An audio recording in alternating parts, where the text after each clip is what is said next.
Rin and Nam were both stunned at that moment. The sudden knock on the door pulled them back to reality. Nam quickly stepped away, her heart still racing, and walked to the door. "Nam, are you okay?" her mother asked from outside. Nam opened the door slightly and forced a calm expression on her face. "Yes, Mom, I'm fine," she replied, trying to sound normal despite the chaos in her mind. After a short conversation, Nam closed the door and returned to her room, but Rin was already gone. The room felt strangely empty, as if nothing had happened. Nam stood there for a moment, confused. She didn't understand what was going on. Did it really happen?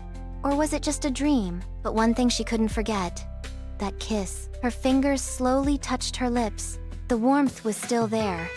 The memory of those irritating devil woman's lips touching hers so suddenly, so boldly.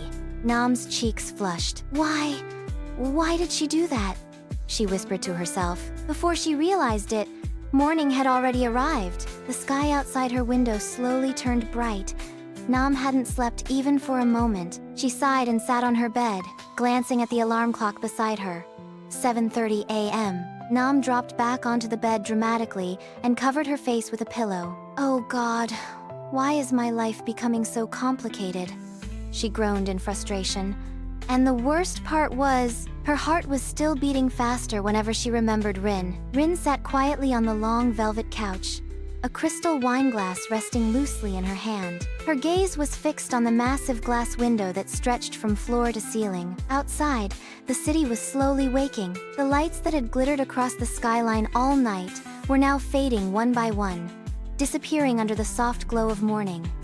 In their place, the first light of sunrise spread across the horizon. Golden sunlight streamed through the glass window and poured into the room. The luxurious mansion, already breathtaking with its marble floors and elegant decor, now looked like a palace made of gold. The sunlight reflected off the crystal chandeliers and polished surfaces, filling every corner with a warm, glowing brilliance. Rin lifted the wine glass slightly, swirling the dark red liquid inside. But her thoughts were far from the beautiful sunrise. Her mind kept drifting back to one moment. Nam. The way Nam looked at her. The way she trembled when Rin pulled her closer. And that kiss?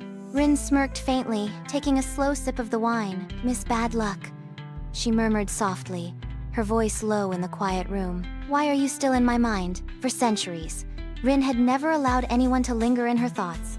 But somehow, that stubborn human girl had managed to do it in just one night. And Rin didn't like it.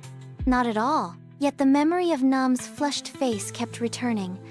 Again and again. Rin leaned back against the couch, eyes half closed, the golden sunrise reflecting in them. "Troublesome girl," she whispered.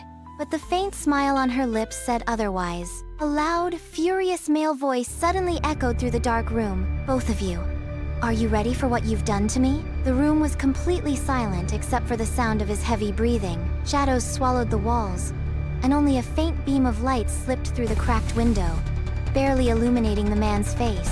His eyes burned with rage. "You will pay for what you did to me, Renapa Asrakarn." He clenched his fist tightly, his voice shaking with anger and vengeance. "I'm coming for you," the man suddenly shouted, his voice echoing violently through the empty darkness. And in that moment, the silence returned, but the promise of revenge still lingered in the air like a curse waiting to be fulfilled.